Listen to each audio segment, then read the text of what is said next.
जय हिंद दोस्तों, मेरा नाम है जय और मैं आप सभी का एक बार फिर से वेलकम करता हूं आपके अपने YouTube channel the learning field पर। दोस्तों, आज इस वीडियो में हम बात करने वाले हैं इंडियन आर्मी की एसएससी यानी कि short service commission technical entry 2022 के बारे में। जी हाँ दोस्तों, इंडियन आर्मी ने मेल कैंडिडेट्स की 59th एसएससी टेक एंट्री और फीमेल कैंडिडेट्स की 13th एसएससी टेक एंट्री के लिए अनमैरिड मेल और अनमैरिड फीमेल इंजीनियरिंग ग्रेजुएट से एप्लीकेशंस इनवाइट किए हैं। और साथ ही दोस्तों, ऐसे डिफेंस पर्सनल जिनकी डेथ इंडियन आर्मी में शॉर्ट सर्विस कमीशन में सर्विस के दौरान हुई हो, तो ऐसे डिफेंस पर्सनल्स की विडोज भी इस वैकेंसी के लिए अप्लाई कर सकती हैं। दोस्तों, अगर बात करें आपके कोर्स की यानी कि आपकी ट्रेनिंग की, तो आपकी ट्रेनिंग अक्टूबर 2022 में ओटीए यानी कि ऑफिसर्स ट्रेनिंग एकेडमी चेन्नई में शुरू होगी और ये आपकी ट्रेनिंग 49 वीक्स की होगी। तो यहाँ पर सबसे पहले बात करते हैं इसमें नंबर ऑफ पोस्ट के बारे में। तो इस वैकेंसी में कुल पोस्ट है 191 और 191 पोस्ट में से SSC tag for male candidates के लिए 175 पोस्ट है और फीमेल कैंडिडेट्स के लिए 14 पोस्ट है। इसके अलावा विडोज ऑफ डिफेंस पर्सनल्स के लिए 2 पोस्ट है। तो इस तरीके से कुल मिलाकर इस वैकेंसी में 191 पोस्ट है। अब बात करते हैं ट्रेड वाइज और engineering stream wise post detail के बारे में। तो पहले बात करते हैं short service commission 59th male candidates की जो वैकेंसी 175 उनकी ट्रेड्स के बारे में बात करते हैं। तो यहाँ पर जो आपकी पहली ट्रेड या फिर इंजीनियरिंग स्ट्रीम जो है वो है सिविल बिल्डिंग कंस्ट्रक्शन टेक्नोलॉजी और सिविल या फिर बिल्डिंग कंस्ट्रक्शन टेक्नोलॉजी में आपके कुल 40 पद है। इसके अलावा आर्किटेक्चर में 2 पद है, मैकेनिकल में 21 पद है, इलेक्ट्रिकल एंड इलेक्ट्रॉनिक्स में 14 पद हैं। इसके अलावा computer science and engineering, computer technology और एमएससी इन कंप्यूटर साइंस, इसमें कुल 33 पद है। इसके अलावा आईटी में 9 पद हैं। तो यहाँ पर बहुत से अलग अलग ट्रेड्स हैं, अलग अलग इंजीनियरिंग स्ट्रीम्स हैं। तो यहाँ पर वीडियो को पोस्ट करके आप आराम से देख सकते हैं कि यहाँ पर कौन कौन सी आपकी इंजीनियरिंग स्ट्रीम्स हैं और उसमें कितने नंबर ऑफ पोस्ट है। अब बात करते हैं शॉर्ट सर्विस कमीशन में फीमेल कैंडिडेट्स की वैकेंसी के बारे में। तो यहाँ पर फीमेल कैंडिडेट्स के लिए कुल 14 पोस्ट है और इन 14 पोस्ट में से आपकी जो पहली जो इंजीनियरिंग स्ट्रीम है वो है आपकी सिविल और बिल्डिंग कंस्ट्रक्शन टेक्नोलॉजी और इसमें यहाँ पर आपके 2 पोस्ट है।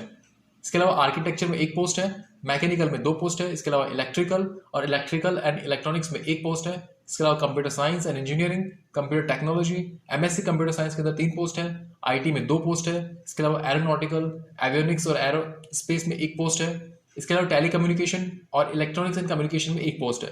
तो ये हो गया आपकी फीमेल कैंडिडेट्स के लिए engineering stream wise vacancy detail. अब बात करते हैं डिफेंस पर्सनल्स की वीडियोस की वैकेंसी डिटेल के बारे में। तो यहाँ पर कुल 2 पोस्ट है और इन 2 पोस्ट में से एसएससी टैग के अंदर आपकी 1 पोस्ट है, इसके अलावा एसएससी नॉन टैग में आपकी 1 पोस्ट है। तो ये हो गई आपकी ट्रेड वाइज और engineering stream wise post detail. अब बात करते हैं इसकी इंपॉर्टेंट डेट्स के बारे में। तो इसके जो ऑनलाइन एप्लीकेशन है वो 8 मार्च 2022 से शुरू हो चुके हैं और इसके फॉर्म फिल करने की लास्ट डेट है 6 अप्रैल 2022। अगर बात करें इसके कोर्स स्टार्ट होने की डेट की, तो इसका कोर्स अक्टूबर 2022 में आपका स्टार्ट हो जाएगा। अब हम बात करेंगे यहाँ पर आपकी एप्लीकेशन फी के बारे में। तो यहाँ पर आपको बता देंगे किसी भी कैंडिडेट को कोई एप्लीकेशन फी यहाँ पर नहीं देनी है। अब बात करते हैं यहाँ पर आपकी एज लिमिट के बारे में। तो यहाँ पर SSC tag 59th male candidates और SSC tag 13th female candidates के लिए जो आपकी एज है वो कम से कम 20 साल और आपकी अधिकतम उम्र जो है 27 साल तक हो सकती है। और ये जो आपकी उम्र है वो 1 अक्टूबर 2022 के हिसाब से काउंट होगी। यानी कि आपका जन्म 2 अक्टूबर 1995 से लेकर 1 अक्टूबर 2002 के बीच अगर हुआ है तो आप इस वैकेंसी के लिए अप्लाई कर सकते हैं। और अब बात करते हैं डिफेंस पर्सनल्स की विडोज की एज लिमिट के बारे में। तो यहाँ पर आपकी जो अधिकतम उम्र है वो 1 अक्टूबर 2022 के हिसाब से 35 साल तक हो सकती है। तो ये हो गई आपकी एज लिमिट। अब हम बात करेंगे यहाँ पर आपकी सैलरी के बारे में। तो सबसे पहले तो यहाँ पर आपको बता दें कि जो आपका कोर्स चलेगा 49 वीक्स के लिए, यानी जो आपकी ट्रेनिंग चलेगी, उस ट्रेनिंग के दौरान यहाँ पर आपको हर महीने 56,100 रुपए स्टाइपेंड के रूप में मिलेंगे। और जब आप अपनी ट्रेनिंग या जो कोर्स है वो उसको सक्सेसफुली कंप्लीट कर लेंगे तो आप एज ए लेफ्टिनेंट कमीशन होंगे और उस वक्त आपकी जो सैलरी रहेगी वो लेवल 10 के हिसाब से 56,100 रुपए रहेगी स्टार्टिंग में, जो कि 1,77,500 रुपए तक आगे बढ़ेगी। इसी तरीके से यहाँ पर टेबल में आप देख सकते हैं कि लेफ्टिनेंट के बाद आपकी अगली रैंक है कैप्टन की। तो कैप्टन रैंक के सामने यहाँ पर आपका पे लेवल और पे स्केल दे रखा है इस तरीके से। उसके बाद अगली रैंक है आपकी मेजर की, फिर लेफ्टिनेंट कर्नल की, उसके बाद कर्नल, फिर ब्रिगेडियर, इसके अलावा मेजर जनरल। तो इस तरीके से यहाँ पर जो आपकी मैक्स जो सबसे टॉप की रैंक होती है वो होती है COS यानी कि चीफ ऑफ आर्मी स्टाफ। और चीफ ऑफ आर्मी स्टाफ का जो है लेवल 18 के हिसाब से यहाँ पे पे स्केल रहता है, जो कि है 2,50,000 रुपए पर मंथ फिक्स, जो कि फिक्स होता है। ओके, तो ये हो गया आपकी रैंक वाइज सैलरी। इसके अलावा हमने यहाँ पर आपको ये बता दिया कि ट्रेनिंग के दौरान आपको जो है 56,100 रुपए पर मंथ स्टाइपेंड भी दिया जाता है। दोस्तों, इसके अलावा यहाँ पर आपको और भी अदर अलाउंसेस दिए जाते हैं, जिसमें कि आपका एक है MSP यानी कि मिलिट्री सर्विस पे, जो कि लेफ्टिनेंट रैंक से लेकर ब्रिगेडियर रैंक तक के जो ऑफिसर्स होते हैं उनको दिया जाता है, जो कि आपको 15,500 रुपए पर मंथ फिक्स होता है। इन सब के अलावा भी आपको अदर और भी बहुत सारे अलाउंसेस मिलते हैं, जैसे कि uniform allowances, transport allowances, high altitude allowances, children education allowances. तो ये हो गया आपका सैलरी का स्ट्रक्चर। अब बात करते हैं यहाँ पर आपके एजुकेशनल क्वालिफिकेशन के बारे में। तो पहले हम बात करेंगे SSC tech 59th male candidates और एसएससी टेक 13 फीमेल कैंडिडेट्स की एजुकेशनल क्वालिफिकेशन के बारे में। तो यहाँ पर आपको बता दें कि यहाँ पर आपके पास भारत सरकार द्वारा मान्यता प्राप्त किसी भी यूनिवर्सिटी से इंजीनियरिंग की डिग्री आपके पास होनी जरूरी है। इसके अलावा यहाँ पर आपको बता दें कि वो कैंडिडेट्स जो कि इंजीनियरिंग के फाइनल ईयर में है अभी, तो वो भी इसके लिए एलिजिबल है, वो भी अप्लाई कर सकते हैं।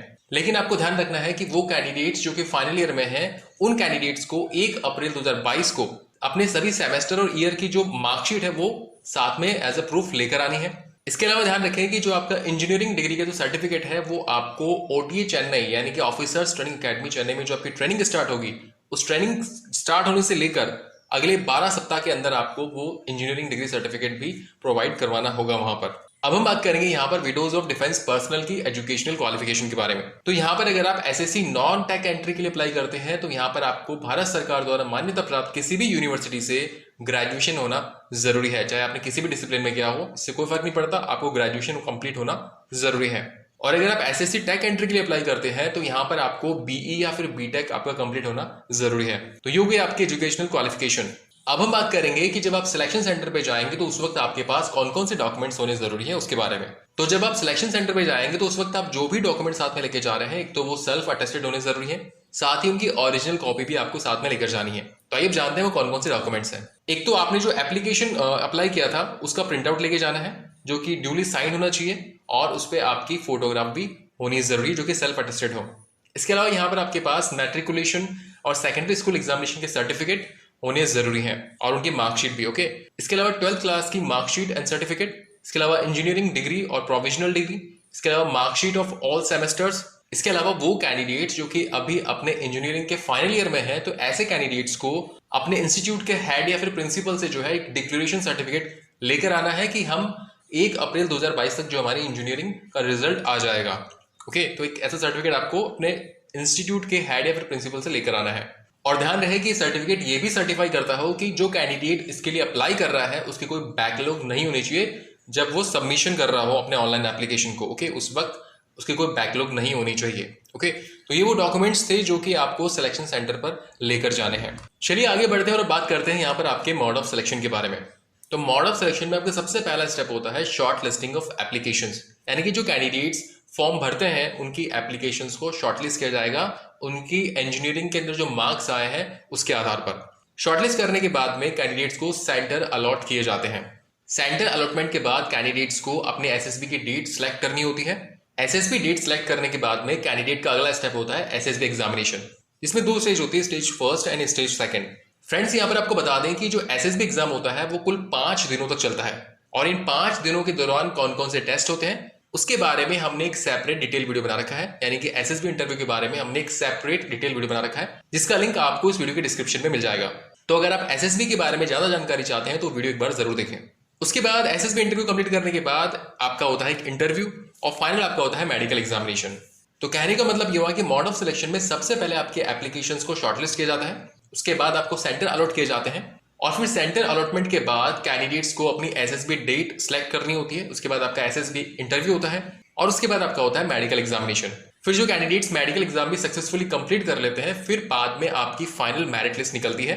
आपको बता दें कि जो आपकी मेरिट लिस्ट निकलती है वो एसएसबी इंटरव्यू के दौरान जो आपके मार्क्स आते हैं उनके आधार पर यहाँ पर आपकी मेरिट लिस्ट निकलती है। अगर मान लो कि एसएसबी इंटरव्यू में अगर 1 से ज्यादा कैंडिडेट्स के सेम मार्क्स आते हैं, तो इस सिचुएशन में जिस कैंडिडेट की उम्र ज्यादा होगी उसको प्रीफर किया जाएगा।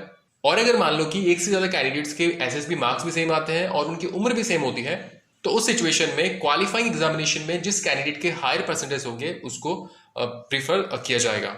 ओके, तो इस तरीके से आपकी फाइनल मेरिट लिस्ट बनेगी, उसके आधार पर जो आपका सिलेक्शन होगा। तो ये हो गया आपका मोड ऑफ सिलेक्शन। अब हम बात करेंगे कि आप इसके लिए अप्लाई कैसे कर सकते हैं। तो अप्लाई करने के लिए जो इसकी ऑफिशियल वेबसाइट है वो है joinindianarmy.nic.in, पर जाकर आप ऑफिसर एंट्री पर जो है अप्लाई या फिर लॉगिन कर सकते हैं। दोस्तों, इसके अलावा आपको बता दें कि जिन कैंडिडेट्स ने पहले रजिस्ट्रेशन कर रखा है उनको रजिस्ट्रेशन की जरूरत नहीं है, लेकिन वो कैंडिडेट्स जिन्होंने अभी तक रजिस्ट्रेशन नहीं किया तो पहले आपको रजिस्ट्रेशन करना होगा, उसके बाद ही आप अप्लाई कर सकते हैं। सो फ्रेंड्स, ये वीडियो था इंडियन आर्मी एसएससी यानी कि short service commission technical entry 2021 के बारे में।